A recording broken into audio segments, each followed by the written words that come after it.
Okay, wow. Not surprised by the Boston Celtics winning, by the way, man. Shout out to the mother effing Boston Celtics for winning championship number 18, which makes them the most winningest franchise in NBA history. It caught me off guard because I had recency bias of the last two games that Jason Tatum played. I thought he stole the Finals MVP from Jaylen Brown. But we're going to go ahead and dive straight into this right here because Jaylen Brown, in my opinion, signed, still delivered the Finals MVP from the first three games, right? And then in game four, he kind of wet the bed a little bit, and Jason Tatum had a kind of a better game. So I kind of thought, okay, they're going to do recency bias while choosing the Finals MVP. But respectfully so, I was surprised that they actually chose this correctly. Let's look at the freaking reaction when it was announced. Shout out my mother effing dog, JB, though, man. That's my dog right there. That's my dog.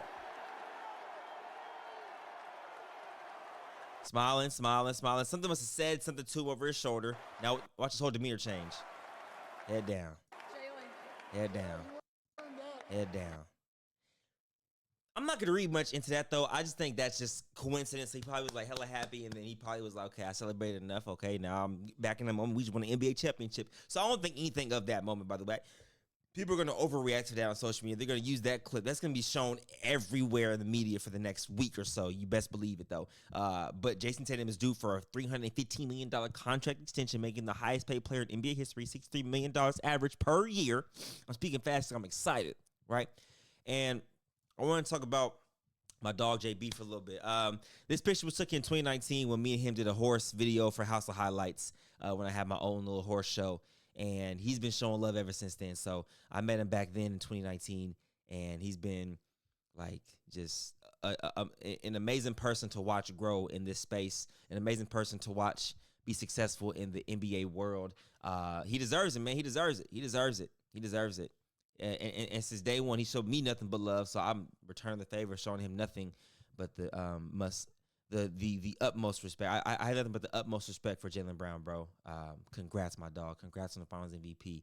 No All-NBA team, but swept the NBA in Eastern Conference Finals MVP and Finals MVP. That's a hell of a resume if you ask me. So the NBA got to get that together. You cannot have Jaylen Brown not on an All-NBA team. I just can't. It doesn't make sense to me how he didn't make an All-NBA team this year. And secondly, you can't overlook him and say, you know, we want Derek White on the USA team to replace Kawhi instead of Jaylen Brown, who's right in front of you, who can give you exactly what Derek White is giving you at a higher level. I don't know. I don't have the power to choose these teams, okay? I'm just giving you the blatant, honest truth. But the Boston Celtics, man, they came out today and whooped ass. They did. Kyrie Irving and Luka Doncic, they were just outmatched. They were just outmatched in this series. It is what it is. Kyrie didn't have the best game yet again. I don't know what it is, but in Boston, it's just like it's just I don't know. It's not the lack of Kyrie's preparation. It's just I don't know what it is. It's just the Boston Celtics. I just even Luka tonight. Luka did he looked out of sorts. It was a weird game today. The Boston Celtics came out there and dominated, took control of the whole game, and they never looked back. But to Kyrie Irving and Luka Doncic, though, the beautiful thing is that they get to watch this game. They get to watch these games and come back next year even better. I think they'll be right back to where they were this year. They're going to add some more pieces around them, and they're going to be right back in a position to compete for another NBA championship. Absolutely. It's just the Boston Celtics were just, I think, a little better orchestrated as a team. Brad Stevens did a phenomenal job by putting the team together. And shout out to the freaking Milwaukee Bucks, by the way, for handing the freaking Boston Celtics Jrue Holiday for nothing. They basically just handed him for nothing. They traded him to Portland. Portland did and said, here, you want Jrue Holiday? Here's a bag of chips. In return. That's what the Portland Trailblazers got for Jrue Holiday. in the Bucks, you get Damian Lillard. I get it. But you traded Jrue Holiday to the Western Conference Finals for them to go to the Boston Celtics and win the second NBA championship. I know some Bucks players right now are a little upset. Jrue Holiday was a very valuable piece, but like I said, you got Damian Lillard, so I can't complain about that. Let's talk about Jason Tatum for a little bit. Once he won the NBA championship, this is his natural reaction. Let's watch. Oh my God. It's a surreal feeling. We did it. We did it! Oh my God, we did it. Oh my God. Now, everybody was saying that was the moment he could have said, anything is possible. But that's Kevin Durant's line, man. I honestly think Jason Tatum was in the moment. He was just so distraught, like in a good way, where he didn't know what to say. If I won an NBA championship, I wouldn't know what to say either. I would practice it all I want in front of the mirror, but then when the moment actually hits you, and you're in the moment, you're like, oh crap, what do I say right now? It must be a surreal feeling, man. It must be a surreal feeling. Bruh, Tatum tonight. You saw it on the screen. 31 points, 8 rebounds, 11 assists. I thought that's what solidified the viewers or the voters for the Finals MVP. I thought he swayed the way they voted this game, but a lot of his points and stuff did come in the garbage time late in the fourth quarter. So I think they're probably like, you know what, we already have our Finals MVP solidified. JB did outplay Tatum technically for the first 3 games out of 5, and I think a majority wins in that scenario though. But Devin the Lab actually made a good point, man. He summed it up pretty well for me. I get the stats argument for Tatum, which his stats were phenomenal in terms of averages like points, rebounds, assists. He did a little of everything for sure, but you had to have watched those games to see what Brown did. Regardless, they both champs. They're no Robin, 2 Batmans, making it unfair. And I agree. I want to allude to this, though. I want to even add on to it. The crazy part is we're in a group chat right now with my boys, and then they're like, how did Tatum not get it? What are his averages? I say, look, this is the problem sometimes when you box score watch and don't watch full games. You have to understand that the way Jaylen Brown was affecting the game offensively and defensively consistently for the whole NBA Finals is, I think, what won him the Finals MVP. Tatum was doing a little bit of everything as well, but Brown was taking on the heavy duty of guarding like Luka, right? Guarding Luka and also scoring, rebounding, and assisting. So Tatum was doing that, but he didn't have the assignment of fully guarding Luka for those first few games. You know what I'm saying? So I think Brown was head and shoulders the number one guy, him and Drew, because they were taking on that challenge of guarding the best players on the other team. So I think that's kind of what did it there. But Tatum had an argument as well. They could have been co-MVP, and I would have been perfectly fine with it. Perfectly fine with it. So no complaints from me at all. I'm just looking forward to the way Kyrie Irving and Luka Doncic respond, man. Because like I said, Kyrie's my favorite player, bro. Kyrie's my favorite player. And a bad game doesn't define his legacy for me. A bad game doesn't define who he is as a person. It's basketball at the end of the day. You win and you lose. There's a winner and a loser. You can't win everything. Can't win everything, man. So there's always got to be someone that's going to be better in the season. There's always going to be a better team that beats you. If you don't win, you lost to the better team. That's just what it is. You come back next year, you get right. Luka Doncic is still young. I believe he's only 25 years old.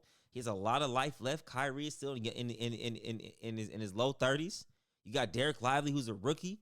Played phenomenal this year. He's going to get even better. You got Derek Gafford still there. You got Derek Jones. You got P.J. Washington. Now you got pieces in terms of Tim Hardaway and Dante Exum and Hardy and all these guys where you got to figure out what you're going to – and Kleber, what you're going to do with these guys moving forward. I don't know what they're going to do, how they're going to re-up, but they're going to figure it out in the offseason, man. So it's going to be a special offseason because there's a lot of free agents out there that are going to be very, very appetizing to these teams, like in terms of Klay Thompson seeking a 3-year deal, which I don't know if him and the Warriors are going to work out. You got Paul George.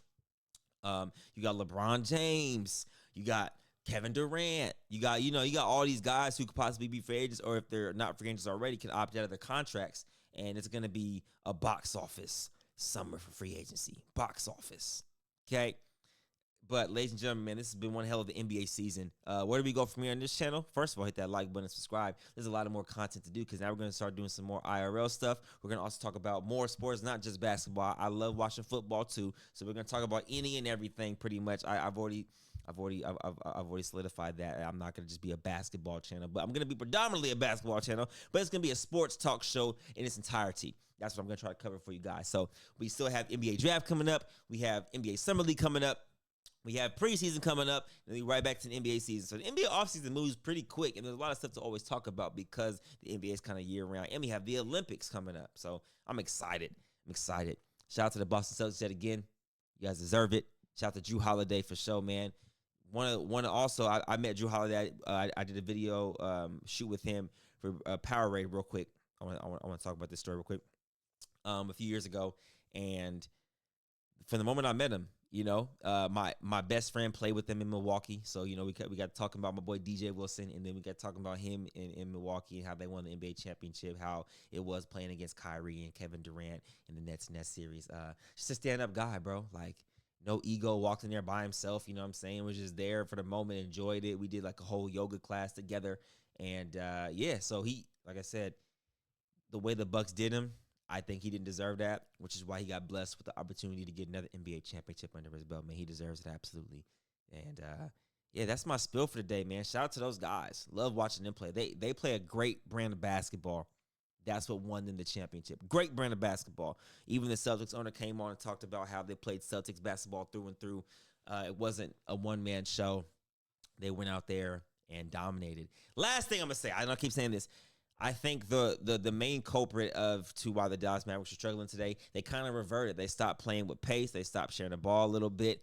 And they kind of, defensively went back to the game 1, game 2, where they were falling asleep a lot on help side and things like that, allowing the Boston Celtics to get second chances. And you can't have that in Boston. Can't do it. But I appreciate you guys. I'm going to go ahead and go walk this dang dog. He's been sitting there waiting patiently, so I got to, be a dog dad that I am. I love you guys so much. And sayonara, that's my spill.